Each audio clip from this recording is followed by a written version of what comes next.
नमस्कार दोस्तों, स्वागत है आपका आज के मुख्य समाचारों में। जी हाँ दोस्तों, आपको यहाँ पर देखने को मिलेंगी सुबह से लेकर शाम तक की तमाम बड़ी खबरें, मुख्य समाचार, ब्रेकिंग न्यूज़ अपडेट्स के रूप में। तो दोस्तों, आप सभी लोगों से रिक्वेस्ट है इस वीडियो को ज़्यादा से ज़्यादा लाइक और शेयर करें।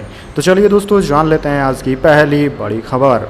SCO के मंच से बिना नाम लिए पाकिस्तान पर PM मोदी का प्रहार, कहा कुछ देश आतंकवादियों के पनाहगार। जी हाँ दोस्तों, प्रधानमंत्री नरेंद्र मोदी ने मंगलवार यानी कि 4 जुलाई को शंघाई सहयोग संगठन के शिखर सम्मेलन की बैठक की मेजबानी की। वर्चुअली आयोजित की गई इस बैठक में रूस और चीन समेत SCO सदस्य देश शामिल हुए। बैठक को संबोधित करते हुए प्रधानमंत्री नरेंद्र मोदी ने कहा कि इस समय विश्व विवाद, तनाव और महामारी से घिरा हुआ है, ऐसे में हमें मिलकर काम करना है। उन्होंने SCO में सुधार के प्रस्ताव का समर्थन किया। इस दौरान PM मोदी ने बिना नाम लिए पाकिस्तान पर भी हमला बोला। PM मोदी ने कहा कि आतंकवाद क्षेत्रीय एवं वैश्विक शांति के लिए प्रमुख खतरा बना हुआ है। इस चुनौती से निपटने के लिए निर्णायक कार्यवाही की आवश्यकता है। आतंकवाद चाहे किसी भी रूप में हो, किसी की भी अभिव्यक्ति में हुआ हो, हमें इसके विरुद्ध मिलकर लड़ाई लड़नी होगी। कुछ देश क्रॉस बॉर्डर टेररिज्म को अपनी नीतियों के टूल के रूप में इस्तेमाल करते हैं, आतंकवादियों को पनाह देते हैं। SCO को ऐसे देशों की आलोचना में कोई संकोच नहीं करना चाहिए। इसके बाद दोस्तों, अगली बड़ी खबर। बालासोर हादसे की वजह है सिग्नल सिस्टम में खराबी, सेफ्टी कमिश्नर की रिपोर्ट में खुलासा। विपक्ष ने कहा सरकार की लापरवाही से ट्रेन मुर्दाघर बनी। जी हां दोस्तों, 2 जून को ओडिशा के बालासोर में 3 ट्रेनों की टक्कर हुई थी। 2 दशक के सबसे बड़े हादसे में 293 लोगों की मौत हो गई और 1000 से ज़्यादा लोग घायल हो गए थे। हादसे की जांच CBI कर रही है। एक जांच रेलवे की ओर से commissioner of railway safety CRS ने भी की है। सोमवार को CRS ने 40 पेज की रिपोर्ट सौंप दी। रिपोर्ट के मुताबिक लेवल क्रॉसिंग लोकेशन बॉक्स के अंदर तारों की गलत लेबलिंग की वजह से ऑटोमेटेड सिग्नल सिस्टम में कुछ गड़बड़ी हुई, जो हादसे का कारण बन गई। क्रॉसिंग लोकेशन बॉक्स में तारों की गलत लेबलिंग के बारे में सालों तक मालूम ही नहीं चला। मेंटेनेंस के दौरान भी इसमें गड़बड़ी हुई है। रिपोर्ट सामने आने के बाद विपक्षी पार्टियां सरकार पर हमलावर है। TMC ने कहा कि सरकार की लापरवाही से पैसेंजर ट्रेनें चलता फिरता मुर्दाघर बन गई है। वहीं दोस्तों, कांग्रेस प्रवक्ता जयराम रमेश ने कहा कि वंदे भारत ट्रेनों के उद्घाटन की सनक में केंद्र सरकार रेलवे सुरक्षा जैसे बुनियादी मुद्दों पर समझौता कर रही है। इसके बाद दोस्तों, अगली बड़ी खबर। टमाटर, अदरक, लहसुन और मिर्च से भरे गिफ्ट बास्केट लेकर कांग्रेस की प्रेस कॉन्फ्रेंस, बताई कीमतें। जी हां दोस्तों, टमाटर और नींबू सहित अन्य सब्जियों के दाम बढ़ने को लेकर कांग्रेस ने केंद्र सरकार पर मंगलवार को तंज कसा। कांग्रेस ने कहा कि सब्जियों का आप अब उपहार के तौर पर इस्तेमाल कर सकते हैं, क्योंकि इनकी कीमतें दिनों दिन बढ़ रही है। कांग्रेस की ओर से पार्टी की प्रवक्ता सुप्रिया श्रीनेत ने प्रेस कॉन्फ्रेंस करते हुए कहा कि मैं गिफ्ट बास्केट बनाकर लाई हूँ। इसमें 1 किलो टमाटर, 1 किलो अदरक, 1 किलो लहसुन और 1 किलो हरी मिर्ची है। बास्केट में 1070 रुपये का सामान है। ऐसे में अन्यथा पैसे खर्च मत करिए, आप शादी के सीजन में इसे गिफ्ट के तौर पर दे सकते हैं। श्रीनेत ने कहा कि देश में टमाटर 150 से 160 रुपये प्रति किलो बिक रहा है, अदरक तो 400 रुपये प्रति किलो बिक रहा है। दुकानदार तो कभी मिर्च फ्री में दे देता था, वो अब मिर्च भी 400 रुपये प्रति किलो में मिल रही है। उन्होंने कहा कि सरकार सब जानती है, ये सिर्फ बारिश के कारण नहीं हो रहा, ट्रांसपोर्ट कॉस्ट बढ़ गई है तो सरकार स्थिति नहीं संभाल पा रही है। इसके बाद दोस्तों, अगली बड़ी खबर। कानूनी विवाद में फंसी 72 हूरें, निर्माता निर्देशक के खिलाफ शिकायत दर्ज, धर्म का अपमान करने का लगा आरोप। जी हां दोस्तों, संजय पूरन सिंह चौहान के निर्देशन में बनी 72 हूरें विरोध के बाद अब कानूनी विवाद में फंसती नजर आ रही है। सैयद अरफाली महमूद अली नाम के एक व्यक्ति ने मुंबई के गोरेगांव पुलिस स्टेशन में 72 हूरों के निर्देशक और निर्माता के खिलाफ उनके धर्म का अपमान करने, भेदभाव करने, नफरत को बढ़ावा देने और जनता के बीच मुस्लिम समुदाय की छवि खराब करने के लिए शिकायत दर्ज कराई है। इसके बाद दोस्तों, अगली बड़ी खबर। ब्रजभूषण शरण सिंह के खिलाफ पोस्को केस में हुई सुनवाई, कोर्ट ने नाबालिग पहलवान के पिता को नोटिस भेजा। जी हां दोस्तों, भारतीय कुश्ती महासंघ WFI के पूर्व अध्यक्ष ब्रजभूषण शरण सिंह के खिलाफ कथित नाबालिग महिला पहलवान द्वारा दायर पोस्को केस पर दिल्ली स्थित पटियाला हाउस कोर्ट की पोस्को कोर्ट में मंगलवार को सुनवाई हुई। बंद कमरे में हुई इस सुनवाई में कोर्ट ने दिल्ली पुलिस की ओर से दायर कैंसिलेशन रिपोर्ट पर पीड़िता के पिता यानी कि शिकायतकर्ता को नोटिस जारी किया है। कोर्ट ने शिकायत याचिकाकर्ता पक्ष से 1 अगस्त को होने वाली अगली सुनवाई से पहले जवाब दाखिल करने को कहा है। दरअसल कोर्ट में एडिशनल सेशन जज छवि कपूर ने दिल्ली पुलिस की कैंसिलेशन रिपोर्ट पर सुनवाई करते हुए कहा कि नाबालिग का पक्ष जानने के बाद ही कोर्ट इस केस को रद्द करने पर फैसला कर सकता है। वहीं दोस्तों दिल्ली पुलिस ने नाबालिग पहलवान से जुड़े इस मामले में 15 जून को अंतिम रिपोर्टें जमा की थी, जिसमें ब्रजभूषण के खिलाफ यौन उत्पीड़न के आरोप में दर्ज प्राथमिकी को रद्द करने का अनुरोध किया गया था। दोस्तों रिपोर्ट उन मामलों में दायर की जाती है जिनमें पुलिस उचित जांच के बाद पुष्ट साक्ष्य जुटाने में विफल रहती है। इस मामले में भी पुलिस ने नाबालिग पहलवान द्वारा ब्रजभूषण के खिलाफ दर्ज कराई गई शिकायत को रद्द करने की सिफारिश करते हुए कहा था कि उसे कोई पुख्ता सबूत नहीं मिले हैं। इसके बाद दोस्तों अगली बड़ी खबर, भाजपा ने पंजाब, आंध्र प्रदेश, तेलंगाना और झारखंड के अध्यक्ष बदले। चुनावी राज्य तेलंगाना जी किशन रेड्डी और कांग्रेस से आए सुनील जाखड़ पंजाब संभालेंगे। जी हाँ दोस्तों, देश में 5 राज्यों में होने वाले विधानसभा और अगले साल लोकसभा चुनाव को देखते हुए भाजपा ने 4 राज्यों में प्रदेश अध्यक्ष बदल दिए हैं। पंजाब, आंध्र प्रदेश, तेलंगाना और झारखंड में बदलाव हुआ है। कांग्रेस से आए सुनील जाखड़ को पंजाब, आंध्र प्रदेश में डी पुरदेश्वरी, तेलंगाना जी किशन रेड्डी और झारखंड में बाबू लाल मरांडी को पार्टी की कमान सौंपी गई है। इसके अलावा पार्टी हाईकमान ने अटाला राजेंद्र को तेलंगाना में भाजपा के चुनाव प्रबंधन समिति का अध्यक्ष नियुक्त किया है। तेलंगाना में इसी साल के अंत तक विधानसभा के चुनाव होने वाले हैं। आंध्र प्रदेश के पूर्व मुख्यमंत्री किरण कुमार रेड्डी को राष्ट्रीय कार्य समिति का सदस्य मनोनीत किया गया है। किरण इसी साल अप्रैल में कांग्रेस छोड़कर भाजपा में शामिल हुए थे। इसके बाद दोस्तों अगली बड़ी खबर, छत्तीसगढ़, राजस्थान, यूपी और तेलंगाना का दौरा करेंगे पीएम मोदी। 7 और 8 जुलाई का है शेड्यूल। जी हां दोस्तों, प्रधानमंत्री नरेंद्र मोदी का 7 और 8 जुलाई को 4 राज्यों में दौरा प्रस्तावित है। पीएम मोदी 7-8 जुलाई को छत्तीसगढ़, उत्तर प्रदेश, तेलंगाना और राजस्थान का दौरा करेंगे। 36 घंटों के दरमियान पीएम मोदी करीब दर्जनभर कार्यक्रमों में शामिल होंगे। 4 राज्यों के अपने दौरे के दौरान पीएम मोदी लगभग 50,000 करोड़ रुपए मूल्य की करीब 50 परियोजनाओं की सौगात भी देंगे। दोस्तों आपकी जानकारी के लिए बता दें कि उत्तर प्रदेश को छोड़कर बाकी 3 राज्यों में इसी साल के अंत में विधानसभा चुनाव होने हैं। इसलिए पीएम मोदी का यह प्रस्तावित दौरा बीजेपी के लिए काफ़ी अहमियत रखता है। 4 राज्यों के 5 बड़े शहरों रायपुर छत्तीसगढ़, गोरखपुर उत्तर प्रदेश, वाराणसी उत्तर प्रदेश, वारंगल तेलंगाना, बीकानेर राजस्थान में पीएम मोदी दर्जन भर कार्यक्रमों में शिरकत करेंगे, जहां उनकी ओर से परियोजनाओं का उद्घाटन, लोकार्पण और शिलान्यास किया जाएगा। इसके बाद दोस्तों अगली बड़ी खबर, खालिस्तानी आतंकवादियों ने बनाया बदले का प्लान। टारगेट पर पंजाब के 2 हिंदू नेता, खुफिया एजेंसियों ने किया अलर्ट। जी हाँ दोस्तों, भारतीय खुफिया एजेंसियां खालिस्तान समर्थक संस्था पीकेई की बदला लेने की योजना की तरफ इशारा करने वाले कई इनपुट की निगरानी कर रही है। सूत्रों ने बताया है कि एजेंसियां हाई अलर्ट पर है और लगातार सूचनाओं पर नजर रख रही है और आवश्यकता के अनुसार कार्रवाई कर रही है। वहीं दोस्तों 2 जुलाई को अमेरिका के सैन फ्रांसिस्को में भारतीय वाणिज्य दूतावास पर हुए हमले के बाद एक संकलित रिपोर्ट तैयार की गई। शीर्ष स्तर के सूत्रों के मुताबिक पता चला है कि अपने 3 नेताओं की मौत के बाद खालिस्तान का शीर्ष नेतृत्व दबाव में है। हरदीप सिंह निज्जर की पिछले महीने कनाडा में हत्या कर दी गई थी। वहीं दोस्तों पाकिस्तान में रह रहे 63 वर्षीय खालिस्तानी आतंकी परमजीत सिंह पंजवार की मई में हत्या की खबरें सामने आई और पिछले महीने जून में भारतीय दूतावास पर हमले की योजना बनाने वाले खालिस्तानी समर्थक नेता अवतार सिंह खांडा की ब्रिटेन में मौत हो गई। इसके बाद दोस्तों खालिस्तानी आतंकवादियों पर नजर रखने के लिए जिम्मेदार शीर्ष अधिकारियों के अनुसार वीकेआई की पंजाब में हिंदू नेताओं पर हमला करने की योजना है। उन्होंने कहा है कि इनपुट मिले हैं कि 2 हिंदू नेताओं को खतरा है। इसी तरह खालिस्तानी समर्थक संस्थाओं ने ब्रिटेन, अमेरिका, कनाडा और ऑस्ट्रेलिया जैसे देशों में भारतीय वाणिज्य दूतावासों के बाहर हिंसक विरोध प्रदर्शन की योजना बनाई है। इसके बाद दोस्तों अगली बड़ी खबर, 6 जुलाई को लॉन्च होगा थ्रेड।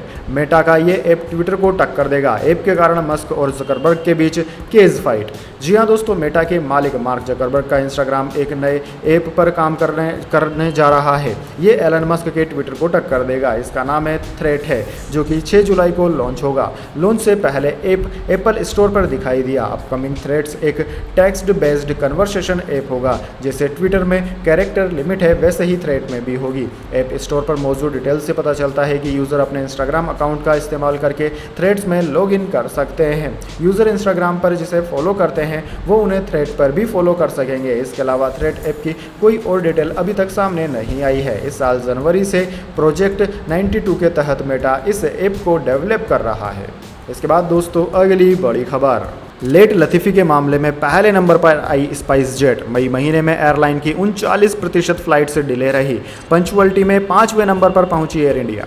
जी हाँ दोस्तों, दुनिया के सबसे तेजी से बढ़ते एविएशन मार्केट इंडिया में स्पाइस जेट लिमिटेड लेट लतीफ़ी के मामले में पहले नंबर पर है। Directorate general of civil aviation (DGCA) के अनुसार मई महीने में देश के 4 सबसे बड़े एयरपोर्ट्स मुंबई, दिल्ली, बेंगलुरु और अहमदाबाद से स्पाइस जेट की 61% फ्लाइट्स ही समय पर रवाना हुई। यानी कि मई महीने में स्पाइस जेट की 39% फ्लाइट्स ऐसी थी जिससे सफ़र करने वाले पैसेंजर्स समय पर अपने डेस्टिनेशंस पर नहीं पहुंच पाए। वहीं दोस्तों, अप्रैल महीने में स्पाइस जेट की 70% फ्लाइट्स ही समय पर रवाना हुई थी। यानी कि उस महीने 30% फ्लाइट्स डिले रही थी। इस हिसाब से देखा जाए तो मई महीने में स्पाइस जेट की ज़्यादा फ्लाइट्स लेट हुई। स्पाइस जेट हर महीने 250 से ज़्यादा फ्लाइट्स और ऑपरेट करती है। वहीं दोस्तों, मई महीने में डोमेस्टिक पैसेंजर ट्रैफिक एक महीने पहले की तुलना में 15% बढ़कर 1.32 करोड़ रहा है।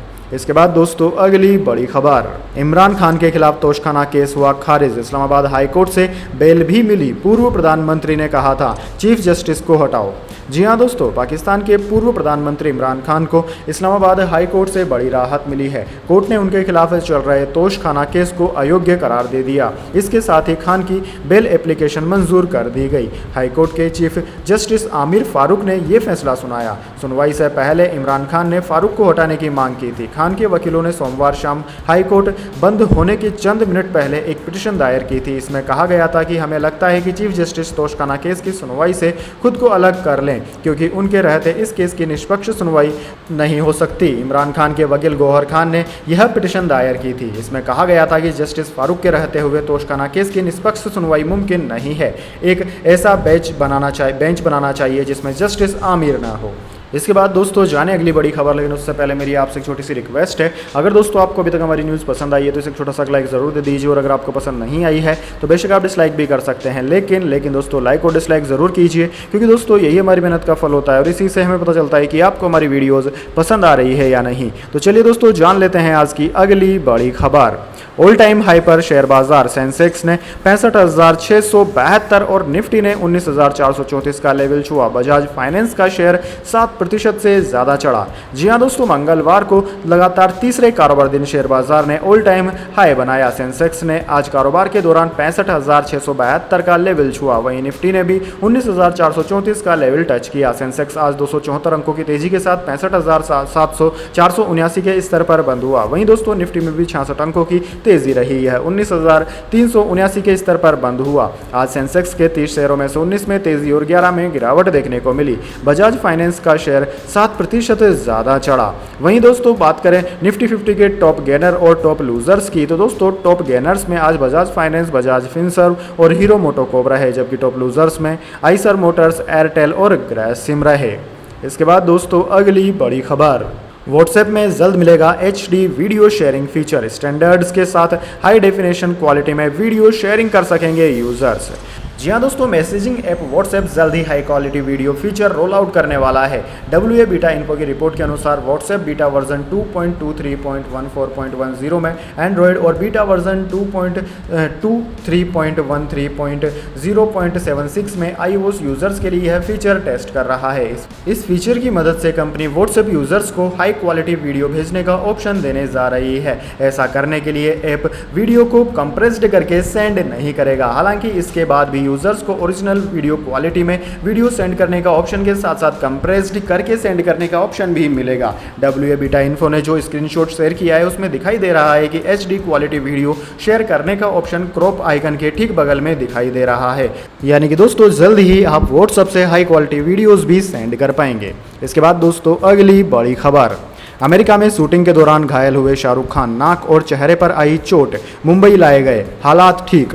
जी हाँ दोस्तों, शाहरुख खान पिछले कुछ दिनों से अमेरिका के लॉस एंजल्स में अपने अपकमिंग फिल्म की शूटिंग कर रहे थे। शूटिंग के दौरान हुए हादसे से शाहरुख खान घायल हो गए हैं। उनकी नाक और चेहरे में गहरी चोट आई है। हादसे के बाद खून रोकने के लिए शाहरुख खान की अमेरिका में ही एक माइनर इंच सर्जरी हुई।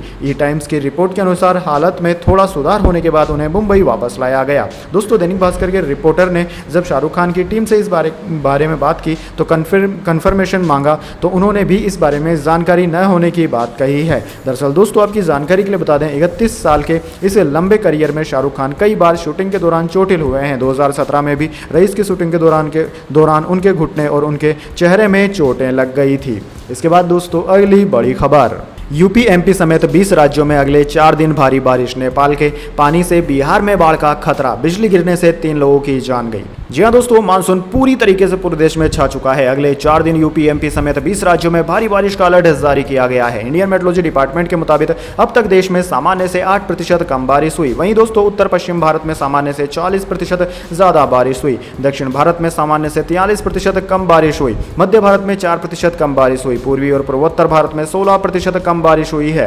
दोस्तों दिल्ली में खराब मौसम के कारण 3 फ्लाइट्स को दिल्ली एयरपोर्ट से डाइवर्ट कर दिया गया। एक को लखनऊ और 2 फ्लाइट्स को अमृतसर एयरपोर्ट भेजा गया है। उधर दोस्तों बिहार में नेपाल से आने वाले पानी के चलते बाढ़ का खतरा मंडरा रहा है। बिहार में बिजली गिरने से 3 लोगों की मौत की भी खबर है। वहीं दोस्तों यूपी में झमाझम बारिश के बीच प्रधानमंत्री नरेंद्र मोदी का कुशीनगर दौरा रद्द हो गया। पीएम 7 जुलाई को यहां आने वाले थे। इसके बाद दोस्तों अगली बड़ी खबर, शहबाज शरीफ की नई चाल। इमरान खान को फंसाने के लिए रातों रात बदल डाला कानून। जी हां दोस्तों, पाकिस्तान के पूर्व प्रधानमंत्री इमरान खान की मुसीबतें बढ़ती जा रही है। इसके लिए पटकथा लिख दी गई है और इसे लिखने वाले हैं देश के प्रधानमंत्री शहबाज शरीफ। उन्होंने अल कादर ट्रस्ट मामले में मंगलवार को इमरान की पेशी से कुछ घंटों पहले रातों रात कानून बदल दिया। एक अध्यादेश लाकर भ्रष्टाचार विरोधी कानून को और सख्त बना दिया है। शहबाज शरीफ ने यह कदम ऐसे समय पर उठाया है जब राष्ट्रपति आरिफ आलवी जियारत के लिए देश से बाहर गए हैं। ऐसे में सीनेट के अध्यक्ष सादिक सजरानी कार्यवाहक राष्ट्रपति की भूमिका में है। इसी बात का फायदा उठाकर आनन फानन में कानून को और कड़ा कर दिया गया ताकि इमरान खान के बचने की गुंजाइश को कम किया जा सके। दरअसल दोस्तों राष्ट्रपति अलवी को इमरान खान का करीबी माना जाता है। पूर्व पीएम इमरान खान की मंगलवार को इस्लामाबाद कोर्ट में पेशी है। वह पत्नी बुशरा बीबी समेत कोर्ट में पेश होने जा रहे हैं। ऐसे में सोमवार रात को ही भ्रष्टाचार रोधी कानून में संशोधन कर दिया गया और इसे और कड़ा कर दिया गया। हालांकि फिर भी इमरान खान को बेल दे दी गई। इसके बाद दोस्तों अगली बड़ी खबर, एसडीएम ज्योति मौर्य केस। क्या सच में 135 पत्नियों को यूपीपीएससी की तैयारी छुड़वाकर घर बुला लिया गया है? जी हां दोस्तों, यूपी की एसडीएम ज्योति मौर्य की खबर वायरल होने के बाद से सोशल मीडिया पर पोस्ट और कमेंट्स की बाढ़ सी आ गई है। दावा किया जा रहा है कि अब कोचिंग में प्रतियोगिता परीक्षाओं की तैयारी करने वाली पत्नियों को उनके पति घर वापस बुला रहे हैं। कुछ ट्वीट यूजर्स का दावा है कि कोचिंग संस्थानों के हब यानी कि प्रयागराज इलाहाबाद से करीब 135 शादीशुदा लड़कियों को उनकी पढ़ाई छुड़वाकर वापस बुला लिया गया है। और ट्विटर पर भी जमकर तरह तरह के ट्वीट वायरल हो रहे हैं। कुछ में लिखा गया है कि पति को धोखा देकर गैर मर्द के साथ संबंध बनाने से प्रेरित होकर कोई मर्द अब अपनी पत्नी को अधिक पढ़ा लिखा कर अधिकारी नहीं बनाएगा। वहीं दोस्तों एक पत्नी ने लिखा है कि आज मेरे पति ने इस घटना से स्तब्ध होकर मुझे प्रयागराज से बीच में ही पीसीएस की तैयारी छुड़वाकर घर बुला लिया। बोले हमें नहीं बनना हीरा ठाकुर। इसके बाद दोस्तों अगली बड़ी खबर, अब शाहरुख खान से टूटा 6 साल का नाता। अर्श से फर्श पर पहुंची बायजूस कंपनी। जी हाँ दोस्तों, संकट के दौर से गुजर रही एडटेक फर्म बायजूस की मुश्किलें कम होने का नाम नहीं ले रही है। बीते दिनों कंपनी का भारतीय क्रिकेट कंट्रोल बोर्ड बीसीसीआई के साथ कॉन्ट्रैक्ट टूटने की खबर आई तो अब इसे एक और बड़ा झटका लगा है। एक रिपोर्ट के मुताबिक बॉलीवुड में किंग खान के नाम से फेमस अभिनेता शाहरुख खान ने कंपनी के साथ अपनी डील को रिन्यू नहीं किया है। खान साल 2017 से एडटेक फर्म के साथ जुड़े हुए थे। बायजूस के साथ अभिनेता शाहरुख खान साल 2017 में जुड़े थे और इस स्टार्टअप ने उनके साथ करीब 4 करोड़ रुपए की सालाना फीस के साथ डील साइन की थी। रिपोर्ट में कहा गया है कि शाहरुख खान के साथ बायजू की डील इसी साल सितंबर महीने में खत्म हो रही है और इसके रिव्यू की कोई उम्मीद नजर नहीं आ रही है। ईडी की रिपोर्ट में इस मामले से जुड़े लोगों के हवाले से कहा गया है कि शाहरुख खान की टीम भी एडटेक ब्रांड के साथ जुड़ाव जारी रखने में झिझक रही है। इसके बाद दोस्तों अगली बड़ी खबर, खबरदार मेरी तस्वीर लगाई तो अजीत के पीछे अपना फोटो देखकर शरद पवार को आया गुस्सा। जी हां दोस्तों, राष्ट्रवादी कांग्रेस पार्टी राकपा के अध्यक्ष शरद पवार ने मंगलवार को कहा कि जिस पार्टी के वह अध्यक्ष हैं और जयंत पाटिल जिसकी महाराष्ट्र इकाई के प्रमुख हैं वही उनकी तस्वीर का इस्तेमाल कर सकते हैं। पवार ने कहा कि जिन्होंने उनकी विचारधारा के साथ धोखा किया उन्हें उनकी तस्वीर का इस्तेमाल नहीं करना चाहिए। पवार का यह बयान उनके भतीजे अजित पवार और राकपा के 8 अन्य विधायकों के महाराष्ट्र की शिवसेना भारतीय जनता पार्टी भाजपा सरकार में शामिल होने के 2 दिन बाद आया। शरद पवार ने संवाददाताओं से कहा कि मैं जिस पार्टी का राष्ट्रीय अध्यक्ष हूं और जयंत पाटिल प्रदेश अध्यक्ष हैं, केवल वह पार्टी ही मेरी तस्वीर का इस्तेमाल कर सकती है। पवार ने कहा कि उनके जीवन काल में यह उनका अधिकार है कि वह फैसला करें कि किसे उनकी तस्वीर का इस्तेमाल करना चाहिए। राकपा अध्यक्ष ने कहा कि जिन्होंने मेरी विचारधारा को धोखा दिया है और जिनके साथ मेरे वैचारिक मतभेद हैं वे मेरी तस्वीर का इस्तेमाल नहीं कर सकते। इससे पहले दोस्तों शरद पवार की तस्वीर मंगलवार को दक्षिण मुंबई में स्थापित अजीत पवार के नेतृत्व वाले रागपा गुट के नए कार्यालय में देखी गई थी। अजीत पवार गुट ने भी जयंत पाटिल को रागपा के प्रदेश अध्यक्ष पद से हटा दिया है। पाटिल ने विधानसभा अध्यक्ष को अर्जी देकर अजीत पवार और उनके अन्य सहयोगी विधायकों को सदन की सदस्यता से अयोग्य करार देने का भी अनुरोध किया है। तो दोस्तों यह थी आज की तमाम बड़ी खबरें। इसके बाद दोस्तों बारी आती है आज के माइंड क्यूज क्वेश्चन की। जी हाँ दोस्तों, एक आसान से सवाल का जवाब देकर आप जीत सकते हैं एक अमेजिंग सरप्राइज गिफ्ट हमारे यूट्यूब चैनल की ओर से। तो दोस्तों आज का सवाल आपकी स्क्रीन पर आ चुका है। भारत में सरकारी नौकरियों में सबसे ऊंचा पद कौन सा माना जाता है? जी हाँ दोस्तों, अगर आप जानते हैं उस पद का नाम जहां पर कि कोई भी व्यक्ति सरकारी नौकरी की तैयारी करके उस पद तक पहुंच सकता है जो कि सर्वोच्च पद है भारत में, तो जल्दी से उस पद का नाम कमेंट बॉक्स में लिख दीजिए। अगर दोस्तों आपका जवाब होता है एकदम सही और आप चुन जाते हैं लकी विजेता के रूप में, तो आपको मिल सकता है एक अमेजिंग सरप्राइज गिफ्ट हमारे यूट्यूब चैनल की ओर से। तो दोस्तों जल्दी से अपना उत्तर कमेंट बॉक्स में लिख दीजिए, वीडियो को लाइक कर लीजिए और चैनल को सब्सक्राइब करके बेल आइकन भी दबा लीजिए। धन्यवाद। वंदे मातरम। जय हिंद, जय भारत।